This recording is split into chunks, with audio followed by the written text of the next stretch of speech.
বন্ধুরা সকলে কেমন আছেন? আমরা গিয়েছিলাম কক্সবাজার এবং কক্সবাজারে আমরা গিয়েছিলাম রেডিয়েন্ট ফিশ ওয়ার্ল্ডে। এখানে আর কি সমুদ্রের নিচের যে মাছগুলো আছে সে মাছগুলো এখানে রাখা হয়েছে বড় ধরনের একটা অ্যাকোরিয়ামের মাধ্যমে। এখানে আসলে যারা দর্শনার্থী আছে বিশেষ করে বাচ্চারা কিন্তু এগুলো দেখে কিন্তু অনেক মজা পায়। এখানে বিভিন্ন প্রজাতির সাগরের মাছ আছে, আপনার শার্ক আছে, অক্টোপাস আছে এবং বিভিন্ন প্রজাতির মাছ আছে, কাঁকড়া, লবস্টার, অনেক কিছু আছে। বাচ্চারা খুবই উপভোগ করে এই জায়গাটা।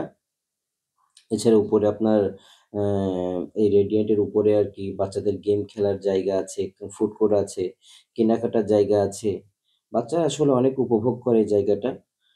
এটা আসলে দেখা দেখে খুবই ভালো লেগেছে। বিভিন্ন প্রজাতির মাছ, বাচ্চারা খুবই এটা আর কি উপভোগ করেছিল। এটা অনেক, যেমন এটা দেখেন এটা হচ্ছে যে আপনার অক্টোপাস। এটা অক্টোপাস, এই যে মাছটা দেখা যাচ্ছে এটা কিন্তু কুমিরের মতন মুখ এবং এবং খুবই হার্ড, এবং এটা কিন্তু খুবই রাক্ষসী মাছ।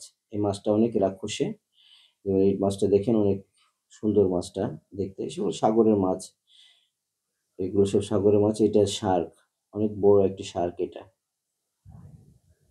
এটা হচ্ছে একটা মিনি একটি ঝর্ণা আছে এখানে, মিনি ঝর্ণা। এখান থেকে উপরে ওঠা যায়। একদিক দিয়ে ঢুকতে হয়, অন্য এক দিক দিয়ে বের হতে হয়। এখানের সময় তো এখানে টিকিট কত কেটেছিলাম সেটা স্মরণ নেই। খুবই সকল প্রজাতির মাছ তারা এখানে রাখার চেষ্টা করেছে আর কি।